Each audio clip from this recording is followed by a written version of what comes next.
An masapinin kita bang pathay biwa Pathen thangwan masapin biwi ting le pakaya jachang lambi pasor pai chule tu chung main speaker ai pan video pasor pai Atahsan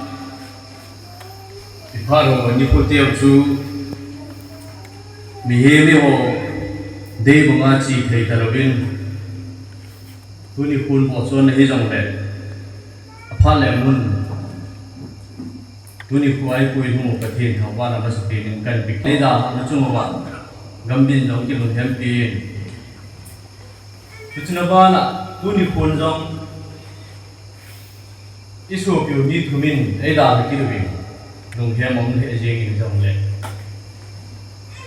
sangai ko dam di DCU party ho him chule pasur ho him Pathen tam na mau ei pui pi tuni khoi ta bang phat phai mu sa ji ri Pathen thangwan masapin pikit bi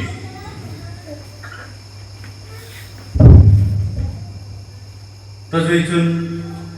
party ni yo ho bung ho gel sa ga ni hom ka sa ai ông này huynh chú ý dim mây mây thô kì thì bom hệ chính in bom ngay tận ba tên lưu sĩ riêng ao hung hung đình ông mình tin tu nhà ông hung chân hoa này Pathen ni mau đầm đánh quỳ bị mình tin kiếm xuống ngay hiện thì tu kể rằng tu xây là sao họ thì Pathen lúc lúc kể rằng giàu cái mục tiêu thì có cái là cần tiền đâu thì biết thì bỏ lỡ tổ hợp dấu xì hi Pathen ni mà quy định tin cho nên tu sunga kia mà tu sao dấu xìu hi gam đi sunga khẩn cầu nadin lệ ai mà hậu công cha mà sang anh Pathen ni bol zo na pitao thì hi kan sei ro no min tin ka ki pai tin ma sei ni chan ta te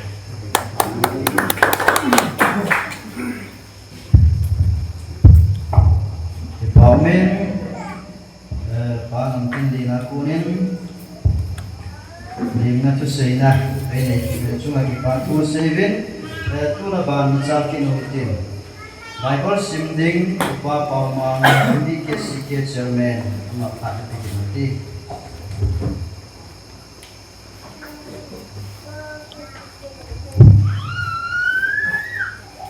Zong bung som thun sang som langa pat ichan bung ding he Bible benung ho zo sin zong bung som thun sang som ni langa pat som thun chunga chung thu pi chun mina zo ding Jesu ni se masa ama zong Jesu chunga akingai bangin akinungai jin za akai kunama sa ding ham ti Jesu na don bunin hichi chang la hi thenga ka di ko la ka pi pen chu hi tin chang ha hal adi ko nin la do pha chun Simon chapa juda iskaro pitai hichi ne chun sunga satan lu nin Jesu jong za na boarding chu i ham boloizin ati ibola Jesu ama pa za ai hichi ase ham ti an kunga to ho khat chan jong e poi kim khanen judas chun sundip abok je a ji sun kuna mancha ding khat to choa asol ham ai hi lo le bai sagan the thil pia asol danin age lo ve judas chun chang ha hal akila in apo dok paitan hin la jan hi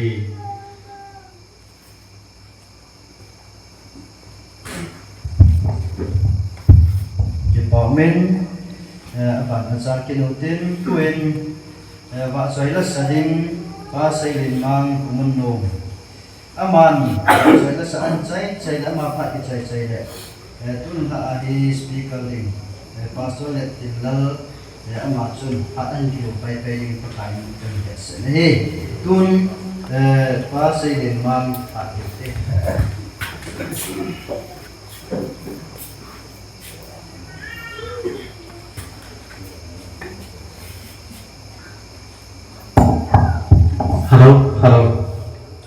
Mas pingin mipi dia ho, dapat jawabin kita apa salah kahin bolu be, kadang lang ahal so kahin bolu be. Izah jinsa wisong le Pathen lopi na dingin, kot jimle kot jati la jinsa gate.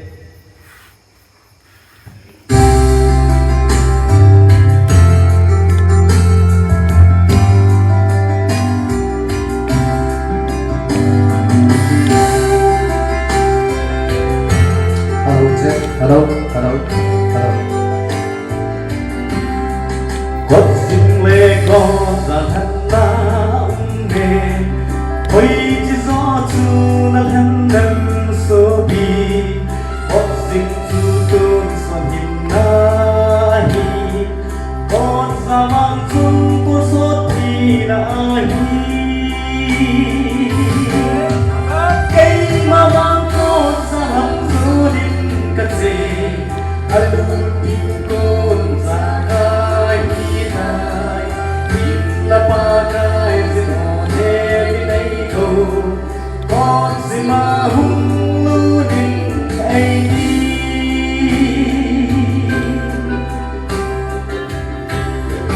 Kapasan na bakani umin, kot zimbang tu alam di Atahsan, tu cikot na biso si alun boy, Krista hinna nei hobo alunui, kei mawang kot salam zunin katse, alun pikon zakai hitai, hila pakai zinone minai ko, kot zima huludin aidi.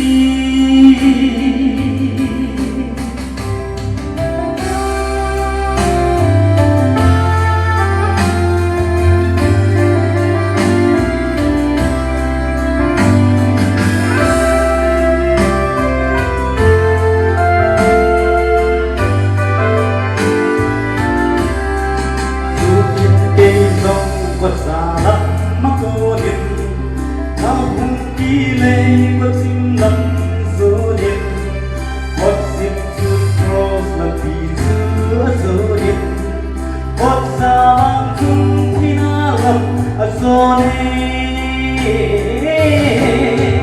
cây mà vang con xa lắm số điện cất dê, ở đâu đi con xa ga đi lại. La pakai zinone minai ko, kot zima huludin aidi, kui zong le kot zima lucu, tin kem lau pe di pakai.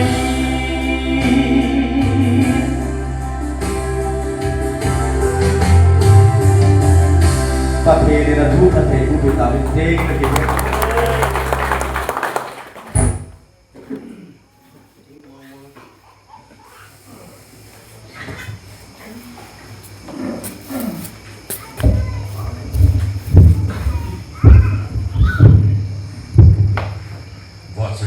Ngay tại sao tiêu thun số bị bao trong hạt kỳ hạt của Israel thì ngoài đây thì mình hết mà sắp đến dunia sangai kot Gambia KCU revival camp hong pha Pathen hồ sơ xìa hi cho nên hồ bung long kai hồ hiwin tu sunga hồ sa hin sema hồ chong hồ hiwin cho nên Gambia sunga sema hồ chong cho nên hồ sa upa nabo Saben kanina sebagai bonus sebagai ini. Kita bongkar pat ibu Pathen ini, Pathen tangwan ibu win, Pathen pat lagi kat dari sampung level kanu minna. Jitu tu jing tu zan tu su lasu tehosok lasu kewin, nuk mo te zingin, ima ilo te kowin, anzo kendam ting zon le, lamkai ton pa na sawai le. Chia ding song tao na khát hi na khát in long khát in cái này om đấy thì cái đấy sao nó mình tu sĩ tên ai nó pin na cái khăn là tao là làm phát thì là mình bị tao không là anh ấy vậy thì na program chu thằng phát slide thằng phát thì nó là khéo thì nó mình tao xây được chuẩn qua hàng số phải nó chu na anh bằng ngal lên thì bọn chẳng tao không thể cái tìm mình thu sự là sự giao bên anh ông phụ này coi mà cái sự bị sang tắc cái sân cái này bị sang nhiều năm cái bạc bị ông lâu chú ý lại đấy còn mà tiếng Anh xong ông lâu sinh các con thọ hạ chân WhatsApp các bạn bây giờ đấy cái thu sự cho các môn anh long ngắm bộ hàn gì ai vào ý mà các bộ thì ông phụ ai là tu ni các vai cuốn ninh thì họ cái gì rồi ya chú cái chỉ long thêm kỹ ta phụ mai ông cần xuống ninh các cái gì đấy long thêm ông cho cái ông thei về sẽ phụ chỉ kêu cho hi phụ tu na chăn các bạn ấy đã hành cho nên sẽ ta na amasa này cái buồn bao ini kita bao cho cái hành lang như vậy dunia sa giống như tâm chất những cái tạo sinh nói thì này là điều không bao cái của nó bé bé mình ta là tiêu là chuẩn thu chuẩn tâm chín cái gì là nó mà giống như tâm chất những cái sa ví dụ như là có sung tiêu có sung hậu mùng nhộng nát sát tai cái buồn cầm mùng cắt về hậu cầm cái community họ tổ không nào bên trong repairing nó bao tổ renovate nó bao tổ na thì cái xây ngôi họ sẽ pili cho bong ấy để làm nó còn kỹ na ta họ sẽ cái nào là nhiều thằng bạn bao cho kiểu cái thà nó thì họ cái cái bút thôi ai là các bác hospital lên không cái hình bị tan ni đang ngọ tổ không gọi được rồi tôi chung ngọ cái bị chun ta sụp chế ya chun bị là các bác không mà cái sẽ đẹp quá để hi za ni là hiện sang ai các đồng biệt cái gì cũng bao nhiêu rồi cái mong phong đi ngay program cái gì mà hiện ama chun ku hiện rồi này na hi chun nangin zong cái đó là ai giống là lung phát mồ rồi ai vang không tốt anh là đồng điều này na program đó thì ta không cái mình sai phát thì chỉ là một cái mà cái sát này na dia hi cái gì ai là thu chu azai in về amit hin ipiha pedal đó na no pi na khát chơi pi ta cái kiểu có lung mồ nghe na sát cái kiểu này hospital district hospital cái ngào oxygen cái khen đâu cái gì nữa ai hiện là chỉ hấp ta thì bị tàn chân, chỉ hấp ta tiêu xài mình chân, hinna đã ta. Ai là kalau kita tu program tu, koi pa mà tu sẽ là muốn nó tham sang giống là chỉ những cái gì là cái xây mong, isa mong vào thì program thì fail sát lâu thế nhưng đúng kia cái này. Ai là không tên những cái gì thì, các tin muốn các bạn nói là, nu giống lùng phọc hệ gì na,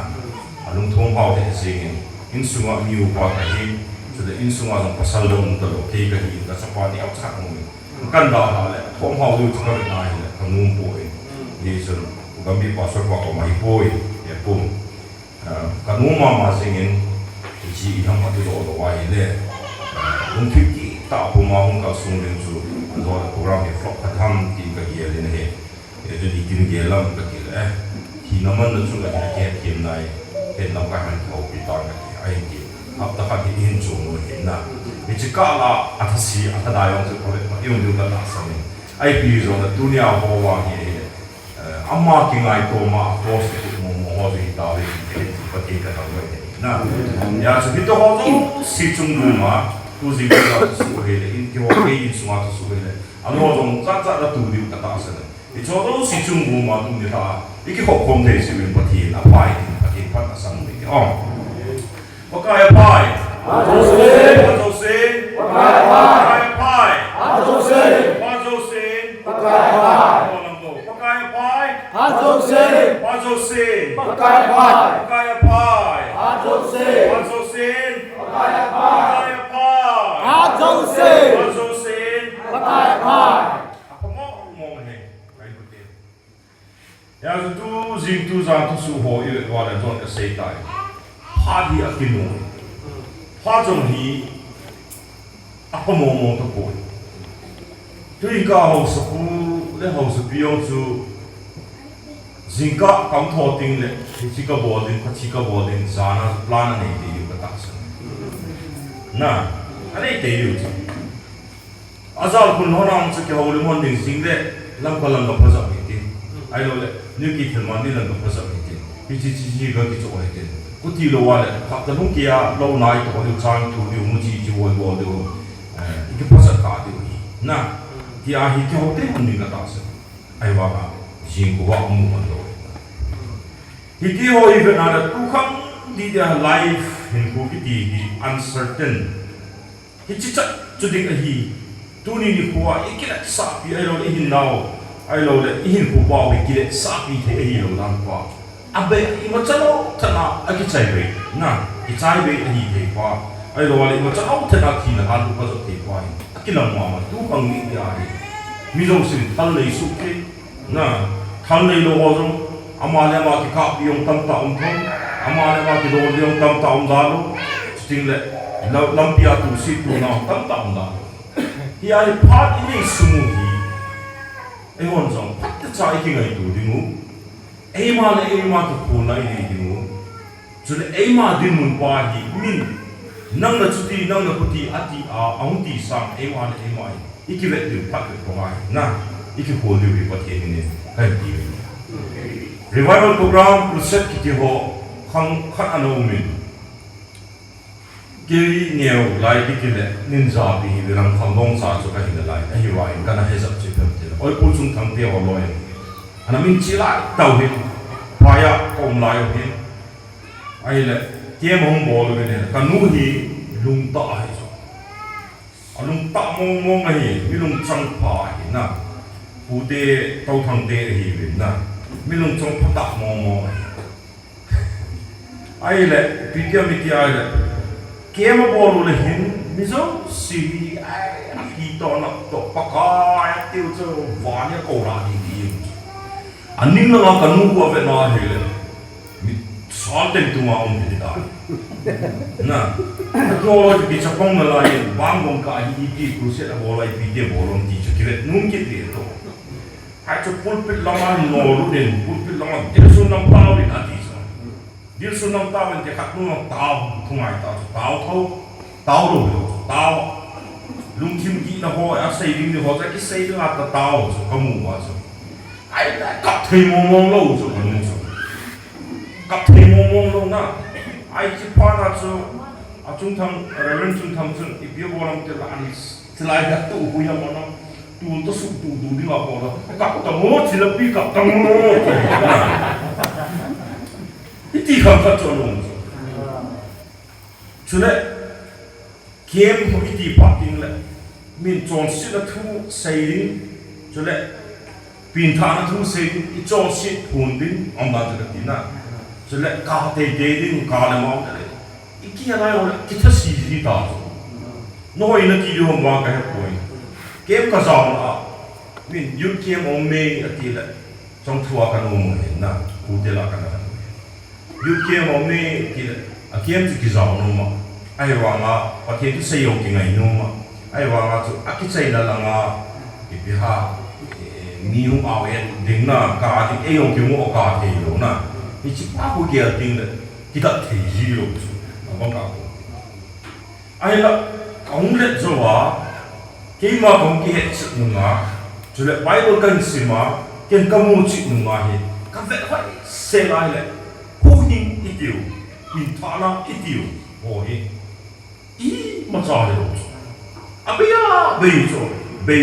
sin i sei den do ka mo ta a requirement ni tam sa ka mo ta i ma cha lo pi cho requirement chi pya Bible a ko yu na le believe in the Lord Jesus Christ Jesus Christ ta chu ta sa ni i pya ta sa ni ka hu him pu le ka le pai ta ta sa ni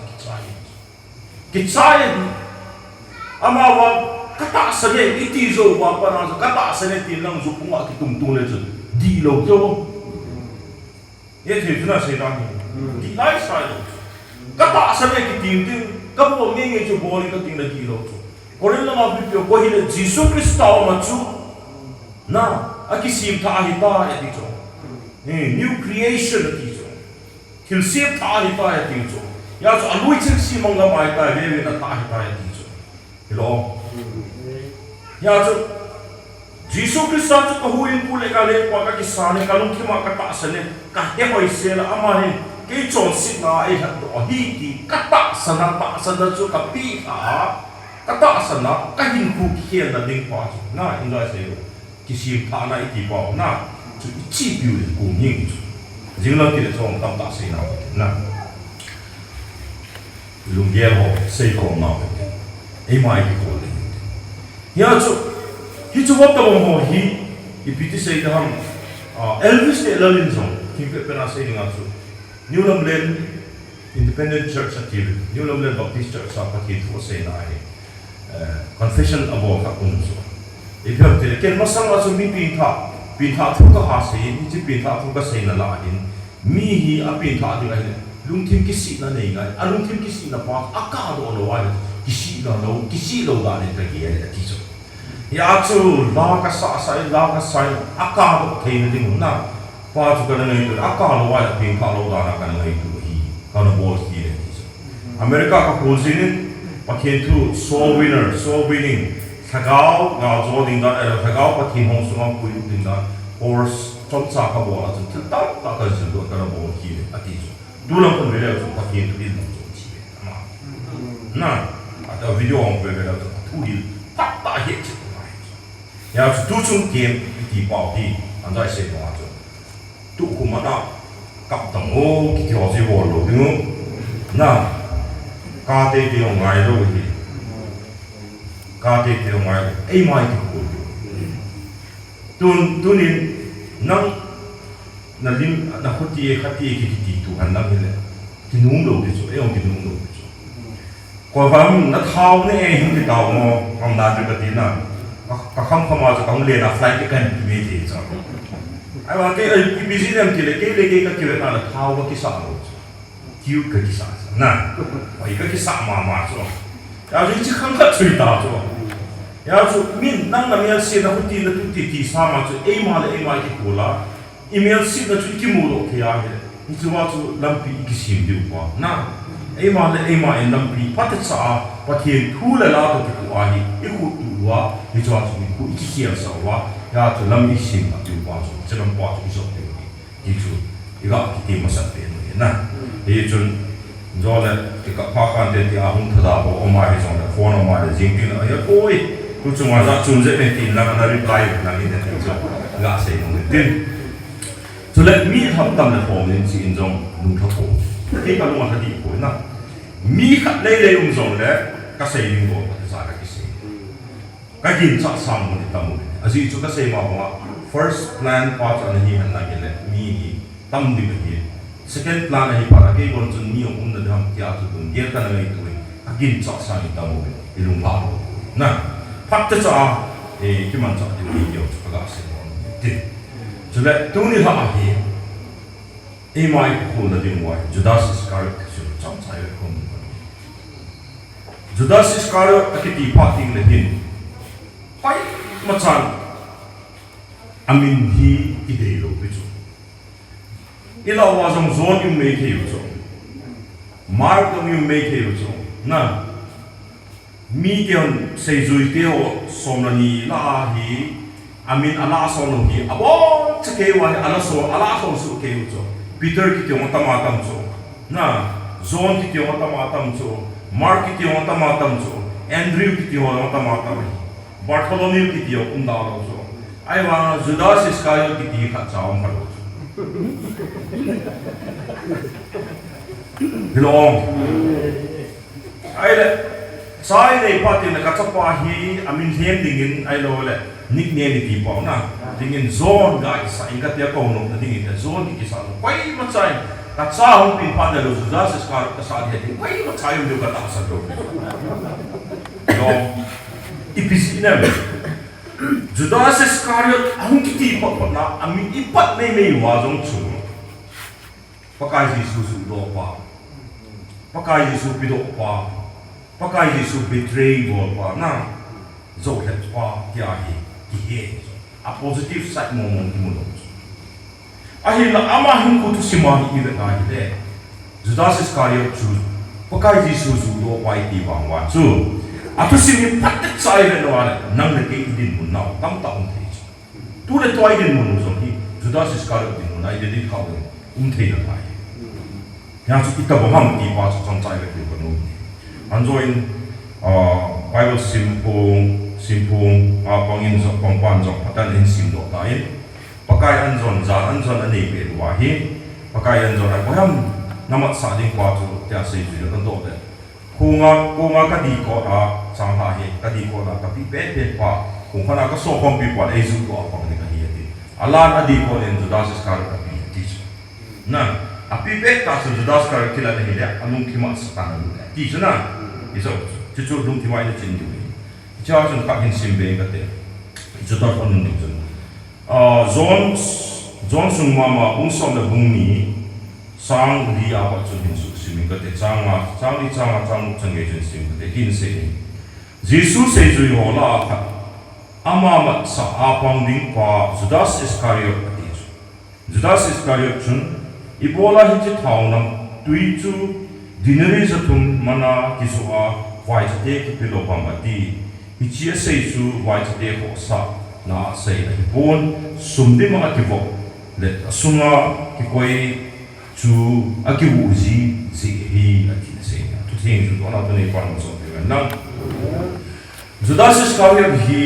Bible ahin achung tu hi patan ka kule na hi le ka hamun ko a background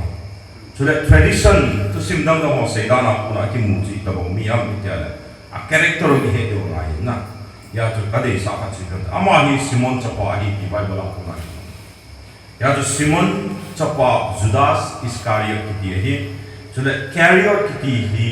po ya kuna te Iscariot ku pi a kuna hi le sana pakai Jesus Christ to Nazareth Jesus idi na Nazareth chu aminai pon a chen na a pin na ai lo am sei that na ku hi ja so Jesus ki dio chu lai ta to very common name chu Judas iti om common ta chu tu ni ala boy ki tela la ni ja na pa dok dio chu iti to mo mo common name ni ya chu he khan na dinga ai on lal boy a lal boy b lal boy c ta i hen ta mo wa he am hoi a hu minu to am pin do na am kun do na ku to he a sei pa chi ya chu Judas ki ti pa hi ni Iscariot ki ti a hu am pin do na ku na hi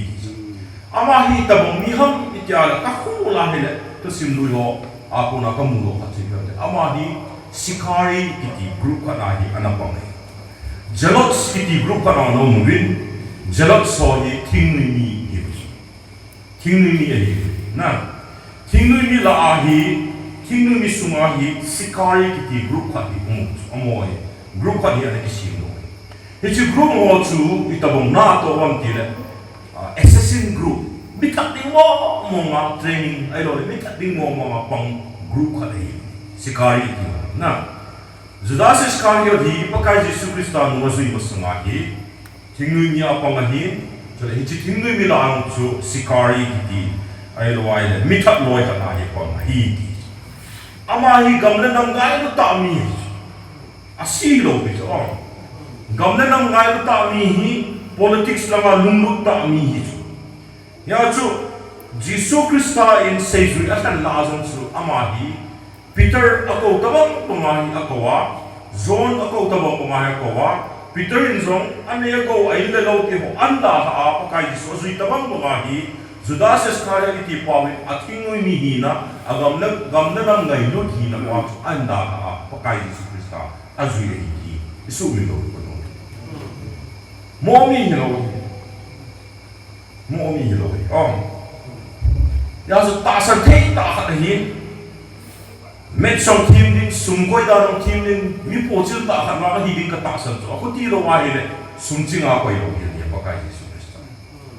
sum di khaw na hol le tu bi ma ko yo hi tu na ho bung swa ni treasurer din ki han wa hi le ama chu hengu te te le ama ku summa na ha ne amna chu ka ti suma le che ki ti so hi lo ai wa chu i kan chu ko ham te suma ti tu ti mangjong le amna tu mangdo ta zong le sum chu ali sa zo ding mi chu ki ve ya mi ki tu na khat hi ki heng ji zo you know pa ka Jesus Christ ta ni chu amu te ka ta se ama hi chu wa ku na mu ke chu ama mi po chu ta mi sik ta ai lo wa le mi gun chu ta ka hi ki mu te chu le pa ka Jesus Christ ta khang la ya hi amo hin o Messiah hun ni hi ati vin hi a chu Messiah hun ting le iti phala hun ding chu he lo si wa chu akhang ma hi kumisa nam khat rom ke ho government ti nam rom vai pu da nu ya hum zo wa pa na hi I bia bo no vel ti thing mi ke form wa pakai Jesus Christa ti a hun ning chu la ki ha pun ya chu a hum pa ting le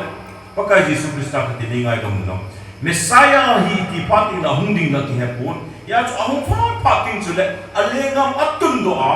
ready-made army anea na sikari king mi ki ho chu anea hi chu ho si ta chu ki thua wrong government hi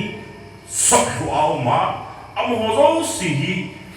sok thua ma chu le ni chin puai na wa kon swai ki hen tham ki hen kol na wa kon ei ha the na ding wai ei ho zo ki bu ngai le ta king mi ana form gam na na ngai lu ta ni la sa ta ki lu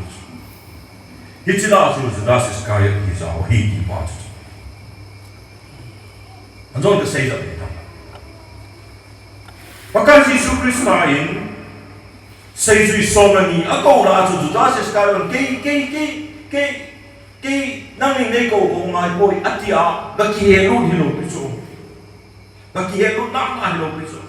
Judas Iscariot chu pakai Jesus Christa akam chang ta ako hi says we saw many a dingai ako hi ya chu ama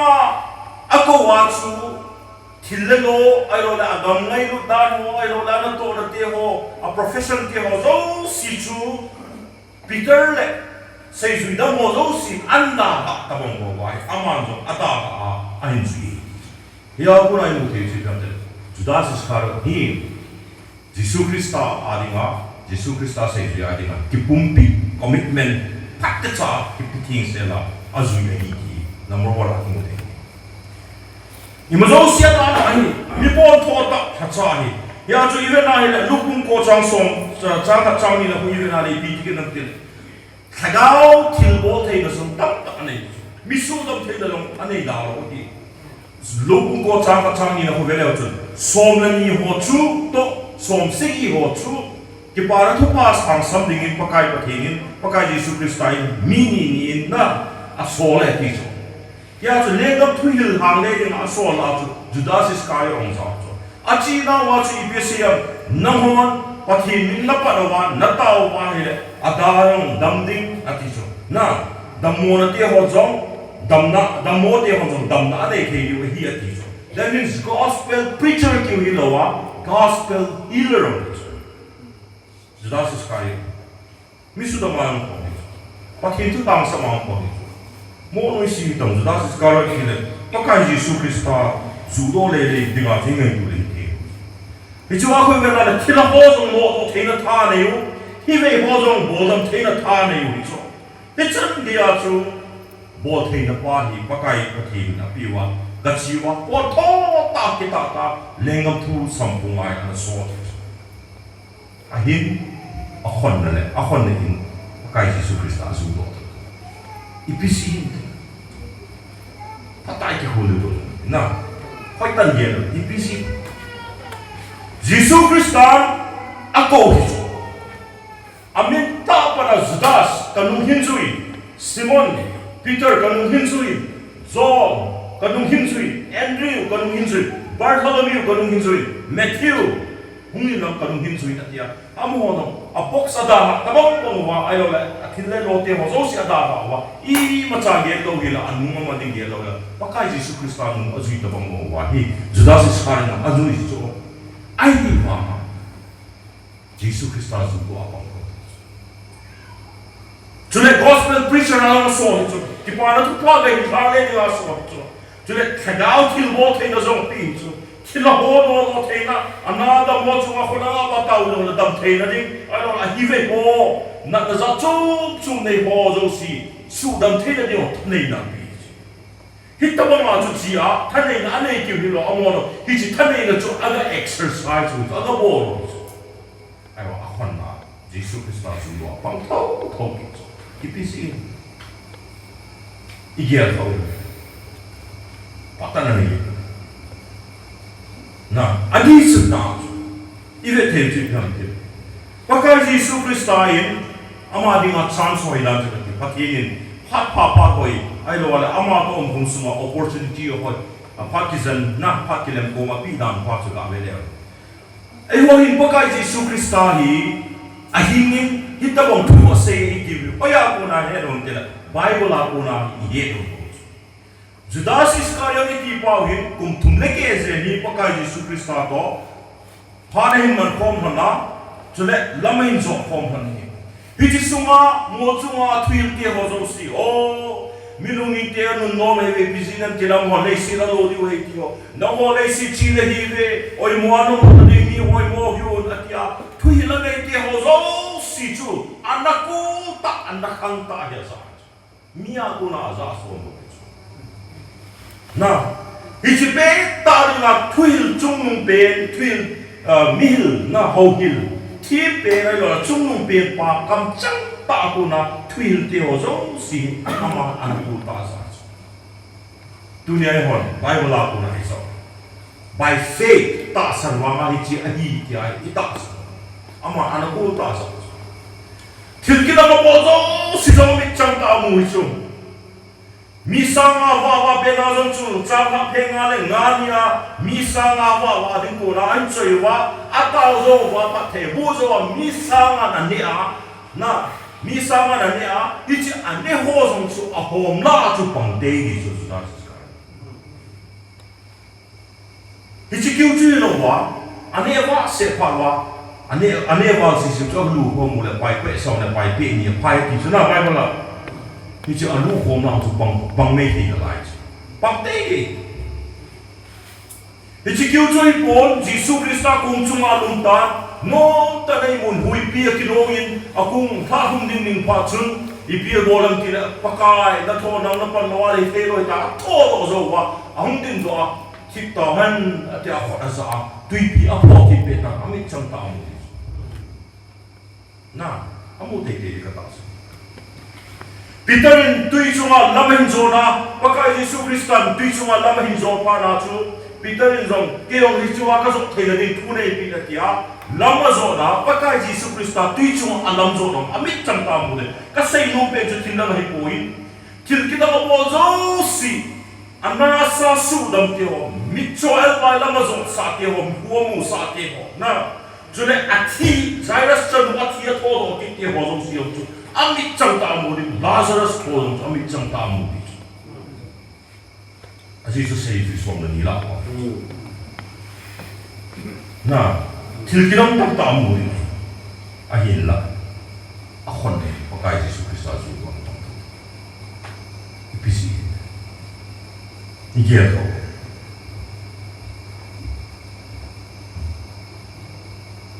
chapawa mang pa thu sai pe ta zong ako ang taon ni Pathen ang bi Pathen ko ma ayo le pakai Yesus Kristus ko kihan ko ma kumtum le ke se ni ai wangi ako nan pakai Yesus Kristus su ko na pang to ipisi ha number 1 isay no mo ki ipiha mo mo hir ni ta ako min no pila hoy Pakistan amu cho pakai Yesus Kristus sei zui ani na nuya ama kai hui na nuya yung sei le na ama kai hui na nuya ni thule lo na te wai hin sila kille lo te ho zo si ai mu su ke ai chule ama no pakai ya dinga cho komit na gam ngai no te wan da na a thinu mi pan te wan da i ma zo si da na pakai Yesus Kristus chu ai hin be ai ba a chon na in Yesus Kristus su do na pang to ipisi ham itian number 1 say no to him apa hian lang sumian lang athal zunta ta Jesus zungzui na in amangin ahin Jesus Kristus zui ahi na pa chungchu na chung Jesus Kristus zudo na point tu ni chak gei ko mata kachapa hi juda is scarf min sa ni ti ko sa ki sam ipisi ham ikile Bible ka na hele ai ko te Judas Iscariot to pakai Yesus Kristus ki ho na Bible sa ho ai ta kan na ne kha vei sa jong pakai dia ko ha mo picho Master I don't know my Lord my God pakai ka pathin dia kha vei sa ko ha mo iki ko wang ti na rabbi atiso ho hill teacher o za pu ti me ai ko Hi chu na met sa chui phan ni na pakai Jesu Christa ko thum le ke je anu ma hin zui jing wa ma chu ama ni ki ka personal relationship ama ni ki ka ai mimala ki timat na pa hi lo hi chu pakai Jesu Christa nu ma hin zui ya mi ke ora ve wa zo mo chu loi ka ta na mo wa chu asung gil la ma hi Jesu Christa to ki mat na nei lo Itu cun tulai Paul kisah yang nabi le amani ki ama pun thum le ke je Jesu Christa nu ma hin zui ya kita Paul te hozo si ahin zena amu su ke ji wa ma chu Jesu chu alung ti ma ahu hi pulele pa san lo ya chu pakai ki tu chang zui pakai ki ami ka chu pakai ka ki le ke hi ki a kai por ama ka hi ki na chu ka pakai pa ki na ownership anei ka chu ki na Judas Iscariot in pakai ka kai cha pi ha pisinem ka sei ma ma chu sungil lama hi Jesu Christ Atahsan na anei lo personal relationship ama ka ki ka pakai Jesu Christ ka ki wisok ma chu lo chong lama se ke pin tha na nei lo tu ni jong ve kanu Christian hi mana Christian ka hi kapal Christian hi mana Christian hi ai lo wala kusuma chu e ho chon ngai da na chu abo chi ya hi cookie society sum ti te na pum pi 100% Christian hi to pum za khat wa Christian hi to chu Christian ki pa na tu pa in za na ka ti hi chi ja chu Christian ni suma chu ka pi ja chu Christian ka hi ham ai lo wa le hui nun zia hu le ve Christian hi ja Christian hu ka hi ja Christian dan na ki uma Jesu Christa chi pi ham ti ke man personal ta ke man mimal ta ka ki hui sum na no ya lo hovin ka kai khop som ka pi tha ka kon til pa ta ka bon adan dana chu ko ai wa akon na ni pa ti le Judas Iscariot ko ma chu Jesu zu do le ya ka na pan ta tam tam you make it ya sa bula ka se na Judas Iscariot ne ke le nei ve ni ki hulo te hoi da la chu Jesu ka zu do a ka pa Jesu zu do a ka pan ka ai le i pi si a ka zu do ai dem ki pa ki hulo now the number one also personal relationship ne pi ta na ne Jesu chu ko hi chu sungil la ma he ama ki ne na chu za chu bi a ki ne na yo me thi na ki chu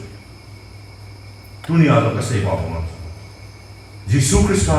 Christian dana chu ki umma ovinong ki kaya dan dana chu mai cham no ki sima chu le hop song mai cham dong ki pisinga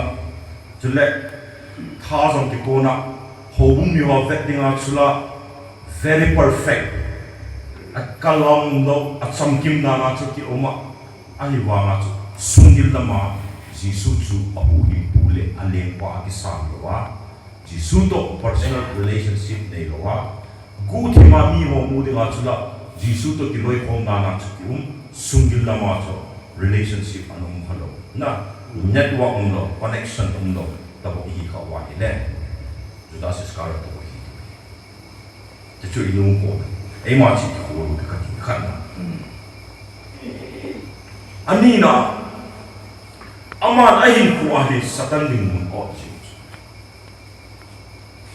satani ki pau hi James na ma ko idan ai resist the devil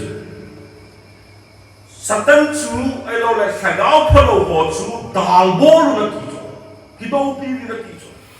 ikido pi ale nam fuwa ho lu nai sai lo hi chu unless nang le ke yin mun yo to ka si wa Satan ni nong de chu mai tha ne ki ai bu ke o Satan he na ka do zo poi ki ku thu pa ki chu ai ya a do zo lo hi lo nang in ki ka hin kwa mun yo cha Satan lu Zanan zona nei pe wa na zanan zona nei pe wa changha adi ko na pakai Jesu Christain Judas Iscariot aga pi a chu hi chi pe ta chu Satan lu la bi poi ka yu te ho pakai Jesu Christa ko thum le ke kan ju e an ju sum si si a chu sum dip treasurer a pa agi it is sum dip ba ki koi ho so mai gu thi ma hi personal use a anakila aji koi ko cha na he lo chu hi chi chu sit ta pa se a chu mun o je a chu satan hin ama hi khat tha be hi ki cho mu a agom ko ala satan hin aman cha ya chu pi ta mi ti na satan lu ni hi chi wa chang ha di ma sam si na satan ni zo alung ti ma jisu krista zu do la de tu hum pi ta ya ti zo bai ba la che na ya chu mun o ya chu a hi ku wa satan mun o je satan ni man cha an ne ya pa kai jisu krista zu do a ko ya satan ni ama hi ibilai ta chong nan chang te ama lungul le lungdei cha le ama kilu sin na ta chong na ichlai ta chong man cha ta bia wonga viral event na mi hu event na kai hu event na i hu ki vet le hen satan hin mi a hi a pi a kai le le yo nada na chu satan ni no ko lo ji le he lo de kai ko ke na lo ji le he ni ta tu ni pasal puhi kapu dang se hi pasal pigami pasal pawi amna chu katina number 4 kap ding satan he he ra ta lo hem hunai sai kasi na he the na ai la ai won ni he to wang wa aman jong ha som na nei ni ke chu ipiam amana dei cha ipiam angai cha na ipiam ti chi adei cha angai cha na ta chu an he ti chu le ni ni ki se ni somni le zan somni pakai Yesu Krista in zan tawba mana anong mo tawna anaya hundo dojan sana dang ka dei pon i ma cha dei pon hi chi pe ta ngai cha chi bia mi ti sang ha hi chu ni lo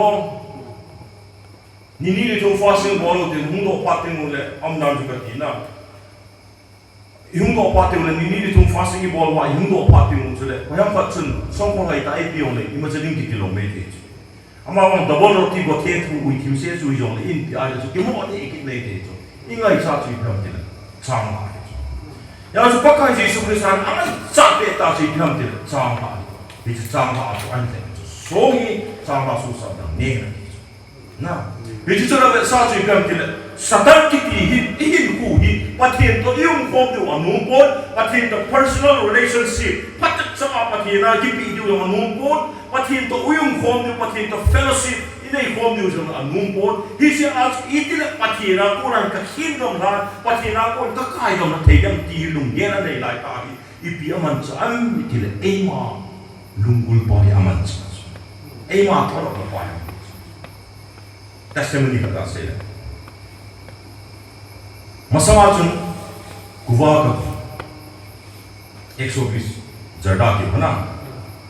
ana ne atwa ka du chu class line apara ka sim pa nita ka ne pa nita kan ne pan chu bible simning kon chen ya chi na lai chu ka ge la ne chi wa ni bible simning ka hitan chi kan ne ai la pa man kai ma thu Atahsan lo ding kai ko ma ka chu se ko man ai Atahsan pi lo ding hi thì chú công kỳ hệ phản chỉ có một để ngoài tay thì chú có một để ai đấy tu chân gì ta đủ sang này bằng được ta ta phải Christmas đúng ai lo là cái chuyện này kinh hồ đúng na ai lo là ăn nị không là bố bố bà bố chú cũng kêu đi ngắt là nên bị mình nị ăn làm pi ai cái bèo cô ăn làm cô so ang tun mo ngi tha ne ti kun ki le ne le ne na anam chu ki chu le ki du cha na mi ba ka den zu etik ta ma na etik ta uma etik hia zu kan mo na pa ni e ta bon ka ge ka lo so e anam ka za na ti ku aki han na de ka se yo hum thau nan tin ata ta um da atam zo wang chu ki lo ni ka ta sa min kulang apa na ana sunu yo na anam buinen pula gati ta semua fungi ki bo su atesto ki de ta sa hi leisi ni ti ta sa hi le vule ki su ko pa sa atesto mangthah lo kadu cha si ha silo bi chu kadu cha na ka ti kum lu pa si ne ti cha se dan chu ya ju masama ka mo bunga na ko to lai kahung sin gari ne wa kahung sin na cha te na te dingin moira ma ku ibi pham ne he ko kan ku bi sin kahung pa ting le min kwa ki chu so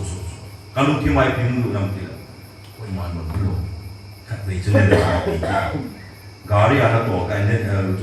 moira pa churjang puna run ka ne chai ne te anam nong theu ta ka koi man mun lo lung thi ma chu ging lo lo pe chu ka se da ne pe chu na lung thi ma chu ging ma jing chu ai wa nga ka ta sa ka hinna chu le hi chi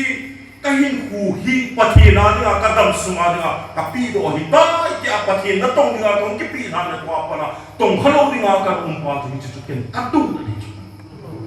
hi chi lai chu he ngi koi man mon mu lo ding ti ka ti tak ni phai ne satan ni mun ko ne ta chu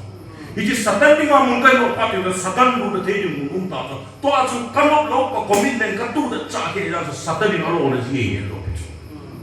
he te chu na se da Judas Iscariot mun on it ko thima sumane kila chonsi na hi chi chonsi da pa chu koi mana mu bo ya amana bo jom jin chu ya hi unconfession na mi ki hola pun do lo chonsi na pai go thim chonsi na pa koi ba he lo chonsi na pa hi hin hu anaman ja hi kum thum ne ke je pa ka Jesus Christ ma su ya thil ki da tamua ai lo ai le til ki mia na sa da mo te ho zo si pa ka Jesus Christ na su da amu si wa ma chu pin tha na ne lo le si pi jang ki la unconfessing tam a le si thun do lo se bu cho si tu la tam ta ni ki ho lo te ka I phone man dan lo ne o pena na phone man dan ki na tunin phone lo si joy ko mutin phone history check ki bolu te ki Tuhan na bila koi na phone an thung nam bila na koi man he lo lu thi ma chon si na ki pathin amu su hi chi chon si na pa chu hi cha sa ta le mun ai lo te Judas Iscariot chu ma koi man an he lo koi man aso sal pha lo ki koi man asum din ala lo pe he ma mu wa so amit chang ta amu lo lu thi ma chon si na pa da satan suma lu kha satan lu pa na pathin do lu hi ki su pe lo ya chu tu Christian in man now he boy kumizad hi ta liwa ke wa Christian ka hi ta ki a na ke wa Christian ka hi ta iki wa kum insima ipin kum ta ta ero le sagau pin kum ta insim wa kum izana pat sange chu hungchi wa hi ta ti chu sung si a hi Jesus Christ ka sei le papo ai lo le Jesus Christ su don ka bon ka po ki wa na hallelujah ki pa ka ti na wan na ama wa Christian na chu ki umma ai wa nga Christian na yu mo tilalo Christian ka na bo ding zo si a sei ding zo si a to ding zo si chu ki tonga ama wa Judas Iscariot bo nga sungil la nga Pathen to connection in nei kha lo kha di pai ki za mo ta hi ayo hi khal na ki pa ki hal zo ta ta ji ai zo ni se na ai wo hin hal na e ki revival e ki mo le CRC ho ding le ya ho pi do da chu chu Christian ka chu hal jing ni iki lai hi yo le hal jing in sung mi sin ho ji la tu zo hal ngai na hal li ki mana chu ka pa thi ya hallelujah ti la me mi na mo le hi sa di chu ka pu na chu ka hi lo ma chu ka ho le ma jong ta ka ho le the lo chu kan hi to kan to pai ka chu la ye chu hi chu mi na ai wa sungil la ma chu hal na pa chu ka pa wa na chi na di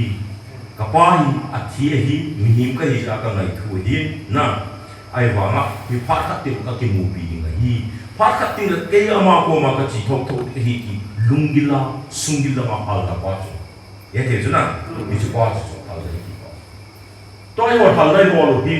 oh lo pi pen hallelujah ding lam ding ta chu chong wat lam ding chong wat do pa te la i lam chu ngô ze ma sa ki dil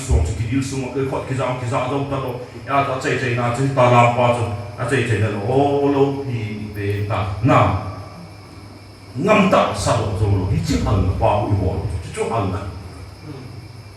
na ti ta pa hal na ti ta pa ki pa hi pa sungil la ma ki pa na pathin thil bon te ho hian lam chu le pathin ke ma hinkuwa til itapangin ka chunga gi hungsu song le pathen onnai ki pathen ei le jing na pathen ei pi jing na ki hal na pa ko na sungil la ma hal na pa ko ichu hal na di ta ichu pa ni su ke yu de yu ye chun tu ni ha se yu til da ei po ka yu de ho kum po di ha ma tu na ye lu chu til da kun se ni ku lam kan so na wa kahin so na kumiza kahin so ka he poi kumiza kahin so ka he ta pon gen na ma abang ka tu som ni abang ka tu som thum abang ka tu som li abang ka akipan til til yum na mai me na bi ju christian lam hin so na wa ei ma ni ka ta cha tu na ki ko henge judas iskar bon chun ma thi til bo the na lo pi ta te ho khusunga ho bung sunga til tam ta i mu me the but that doesn't guarantee that you are born again. Na, itu cun nang tok pati ni, pat nang cu bingka kita di guarantee every day born karena. Jadi Christian kan abol di ngalong jo si na bol hop so my champion na hobi na so regular pena na pan takun na so abol to pena na pan insung bil na so pan to pena na pan tilpa bol de kiti pan akipal pena so na pan me hi. Awan so si yong cun garanti yang kita logi Kristen iti bawa na bingka di ta ayo Kristen di ta iti bawa so jujur garanti yang kita ingat Kristen di kita na di ngati bingaya Yesus Kristus hubung boleh lepas sana Judas sekali dan anak bodoh itu tuh nak kata dia first zone gospel zone mung kat som ni som tu nak bagi nak dia ama te hinga humahin ama te an sangpo beti so ya chu ipia bolam tile koi hizong le ama samzo si chu pathin sai the ni thu pe kai hi ke ho chu ta sapia kun hilovin na ti sana kun dong hilovin na ta sapia kun dong hilov ti sana kun na do chunga kuna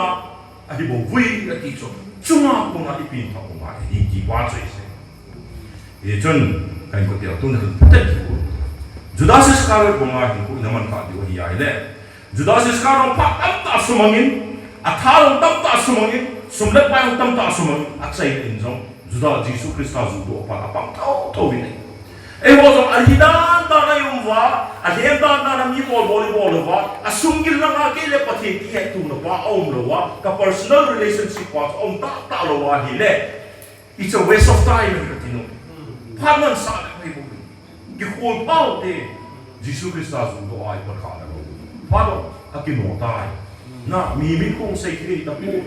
pa inay sung siwa gikol pa ay tani